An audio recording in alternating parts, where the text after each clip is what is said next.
Bienvenue au chemin de vie 1 et au Lion sur la chaîne de Théa, thérapie holistique d'épanouissement et d'accomplissement pour cet horoscope onomantique du mois de février. Alors, on a un gros bloc d'influence ce mois-ci et un axe qui fait maison 6, donc bon, ce sera assez vite fait pour cet axe-là. Ensuite, on a tout le reste sur un seul axe, donc il y a des choses qui sont vraiment en commun, enfin des domaines qui sont ensemble durant ce mois-ci pour vous, beaucoup de domaines. Alors, l'influence générale de ce mois pour vous les chemins de vie 1 million, c'est l'étoile. Alors l'étoile nous parle de quoi? Nous parle de transformation, de guérison, d'espoir, et surtout vous êtes guidé, donc écoutez bien soit votre intuition, soit le fait de voir des synchronicités ou des messages ou des choses qui vous parlent en fait. Hein. Faites bien attention à ça durant ce mois-ci parce que là on a vraiment cette notion là, d'accord, d'être guidé et d'aller vers le chemin qui nous est réservé entre guillemets. Hein, voilà. Alors, premier axe d'influence, je vais faire le plus petit entre guillemets, c'est celui de la maison 6. Il y a que, en fait c'est maison 6, donc on a la mort et le 4 d'épée. Alors, le 4 d'épée nous parle de... je vais définir la maison 6. La maison 6 c'est quoi? C'est la maison du travail, c'est la maison de la santé, c'est la maison des inférieurs, les domestiques. Moi, j'aime pas trop ce terme, mais tout ce qui est animaux de compagnie, les gens qu'on peut avoir à son service, voilà. Ici, on a le 4 d'épée qui nous parle alors d'accalmie suite à un travail vraiment très intense. On parle de repos, de relaxation. Là, on a une notion de réévaluer sa position et d'évaluer, enfin d'organiser ses projets pour l'avenir, d'accord. On a une notion aussi de, alors là il a posé ses épées, mais on avait une période de conflit, d'accord. Là elle est finie et on se pose et on réfléchit, qu'est-ce qu'on va faire maintenant, sachant qu'ici on est vraiment dans le domaine du travail quotidien, donc qui revient chaque jour, et de la santé, avec la mort ici. J'ai une tendance à dire qu'il faut faire mourir quelque chose qui est néfaste pour votre santé. Là, j'ai une notion d'hygiène de vie qui est à modifier. Je sais pas. Parce que ici, l'étoile, elle a trouvé son équilibre. D'accord? Un peu comme la tempérance. Elle a une bonne connexion entre le ciel et la terre et elle est à sa juste place, vous voyez? Et là, j'ai l'impression qu'il y a quelque chose à modifier. D'un point de vue hygiène de vie, en tout cas pour certains d'entre vous. Et peut-être une nouvelle, évolution spirituelle. Le 4 d'épée nous parle aussi de ça, de relaxation et de connexion spirituelle plus importante. Sachant qu'ici on parle de travail quotidien, il y a peut-être une routine à mettre en place dans une activité qui pourrait vous connecter de façon plus intense au spirituel, d'accord. Le yoga, la méditation tout court, voilà, différentes choses qui vous permettraient de vous connecter peut-être un peu mieux à la Terre. Enfin, voilà. Donc ça c'était pour cet axe qui est tout petit. Maintenant on va attaquer le gros bloc. Alors, on va attaquer par la maison 1. Maison 1 déjà c'est vous, d'accord. C'est la maison 1, c'est le caractère, c'est la façon dont on s'exprime vis-à-vis du monde, d'accord. C'est les moyens qu'on a de s'extérioriser, c'est la vitalité aussi. Alors ce qui est assez drôle, c'est que la maison 1 est en analogie en astrologie avec le soleil et le lion. On est quoi ici? On est dans les lions, c'est une vidéo pour vous les lions, et on a la carte du tarot soleil. Donc là c'est vraiment votre essence même que vous exprimez, d'accord.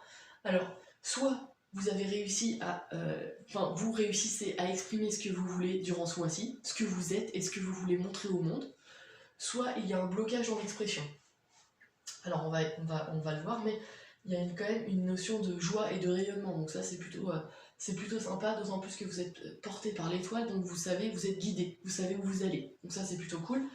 En plus, cette maison 1, elle est en vierge, donc la vierge, le comportement d'une vierge, c'est vraiment de savoir où il met les pieds, il a besoin de comprendre son environnement, les tenants et les aboutissants pour savoir où il va, et là on a vraiment un rayonnement qui sait où il va, donc c'est plutôt pas mal. D'autant plus que vous êtes porté par l'étoile, hein, d'accord. Donc vous êtes guidé. Avec cette maison 1, on a la maison 5. Avec cette maison 5, on a le 10 de bâton. Alors, le 10 de bâton est déjà un peu plus négatif, on va voir. Déjà, la maison 5, c'est quoi? C'est les amours, c'est les enfants, c'est les créations artistiques et littéraires, c'est les passions, c'est le jeu, le hasard, la chance, enfin voilà, ça. Avec ça, on a le 10 de bâton. Le 10 de bâton nous parle, alors d'autant plus en Capricorne, hein, qui nous parle d'ambition et de résilience, d'effort. Le Capricorne aime les challenges que si ils sont difficiles, d'accord? Là, avec ce 10 de bâton, on a une notion d'effort et de fardeau même. Poussé à l'extrême, on a une notion de fardeau qu'il faut, je pense, poser. Parce que le 10, c'est un nouveau chapitre, d'accord? C'est un nouveau cycle. Ici, on a un cycle douloureux et on a décidé de déposer ce fardeau et de passer à autre chose, d'accord? Alors, soit c'est en lien avec les enfants, soit avec un amour. J'aurais tendance à dire un amour, je vais vous dire pourquoi, parce qu'après on rebondit sur la maison 2 et la maison 7, mais je vais y venir. On a ça, donc on a vraiment cette notion de nouveau cycle pour pouvoir mieux rayonner, d'accord? On est dans cet axe d'influence maison 5, maison 1, et donc c'est soi-même face à soit nos amours, soit nos enfants, et on a ce fardeau-là qui est à poser pour pouvoir peut-être rayonner vraiment ce que l'on est. Enfin, ce que vous êtes en somme, vous, d'accord? Les lions et les chemins de vie 1. Donc là, il y a une notion de poser son fardeau pour enfin être ce que vous avez envie d'être, en fait, tout simplement. D'accord? N'oubliez pas que vous êtes guidé, donc vraiment, lisez tous les messages que vous pouvez, qui vous parlent, en fait. Vraiment, écoutez vraiment les messages qui vous parlent, et voilà. À partir de là, de la maison 5, eh ben, je vais rebondir tout de suite sur la maison 2, parce que la 10 de bâton, elle tombe aussi en maison 2. D'accord? C'est assez drôle, c'est la première fois je crois que ça m'arrive, mais on a la 10 de bâton qui est en maison 2 et en maison 5. Alors, sauf que cette maison 2, elle est en axe d'influence avec la maison 7. Je vais expliciter. La maison 2, c'est quoi? C'est les biens les biens matériels, pardon. C'est l'argent qu'on gagne, c'est l'effort qu'on y met pour gagner cet argent. Contrairement à la maison 8 qui parle d'héritage ou d'argent qui nous tombe dessus, entre guillemets, ou qui nous est donné, ici, c'est vraiment l'effort qu'on va mettre pour gagner cet argent, d'accord? Et là, déjà, elle est en balance, donc l'équilibre, il n'y a pas des masses, de ce que je peux voir, parce qu'il y a un 10 de bâton en finance, on a un fardeau financier, on a des difficultés à maintenir un équilibre financier.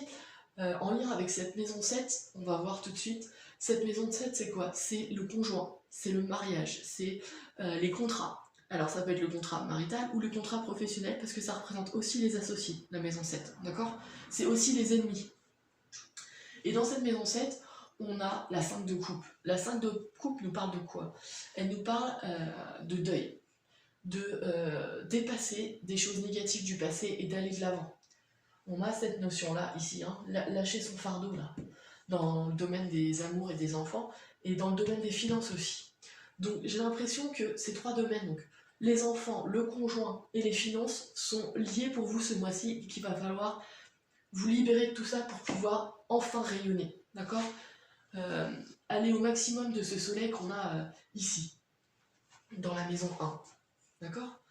On a vraiment cette notion-là de faire un deuil et de conserver les valeurs qu'on a envie de garder et de laisser celles qui ne nous conviennent plus.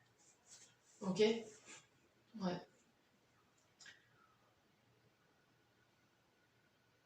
Ouais, et c'est là, ici, on va rebondir sur la maison 5 ensuite, parce qu'il y a une deuxième carte dans la maison 5, toujours dans les domaines des amours, des enfants, voilà, création artistique ou littéraire pour ceux que ça concerne.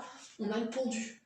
Le pendu qui nous parle de quoi? De blocage. Ça, on a cette notion de retard. Mais de retard pourquoi? Pour mieux voir la situation sous un angle différent, ou encore de sacrifier quelque chose. On pose son fardeau, peut-être. On sacrifie quelque chose pour pouvoir redémarrer sur une nouvelle base. D'accord?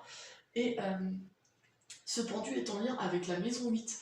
La maison 8, c'est quoi? C'est la maison des transformations, de la sexualité, des héritages, des dons, de la mort. La maison de la mort, mais bon, voilà, il y a mort et mort. Et là, on a le 3 de denier. Le 3 de denier nous parle de quoi? De collaboration, de travail d'équipe, de collaboration, de travail d'équipe, d'apprentissage aussi, comment dire? On peut avoir cette notion d'un non-apprentissage. aussi, d'accord? Ça nous parle aussi en spirituel, enfin plus spirituellement vu qu'on est dans la maison des transformations, des conseils.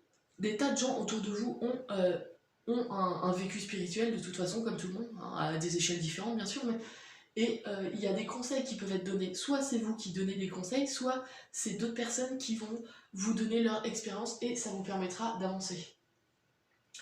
Ouais, et c'est là qu'on voit les choses d'un point de vue différent, avec le pendu. D'accord? Donc ici, il y a peut-être une notion de... parce que là, on est dans l'axe maison 5, maison 8. Je sais pas, voir l'éducation qu'on donne à ses enfants de manière différente, sous un angle différent, et de transformer justement cette relation qu'on a en collaboration, en étant plus à l'écoute des autres, en ayant un plus grand sens de l'équipe. Ou alors, si on rebondit sur le partenaire, amoureux ou professionnel, on a comment dire, on peut avoir un partenaire amoureux ou financier qui représentait un fardeau. Mais pourquoi? Peut-être parce que ce travail d'équipe était pas bon. Ça, c'est possible aussi, d'accord? Même quand on est en amour, si je puis dire, avec quelqu'un, il y a un travail d'équipe à faire. Et ici, il était peut-être soit à modifier, soit il faut le dépasser. Parce qu'on a une notion de deuil là, et de poser son fardeau, d'accord? Donc je pense qu'ici, il y a des coupures de liens à faire pour pouvoir repartir sur de nouvelles bases. Et voir les choses différemment, d'accord? Alors n'oubliez pas que vous êtes guidé avec l'étoile, donc vraiment prenez tout ce qu'il y a à apprendre. Voilà. Et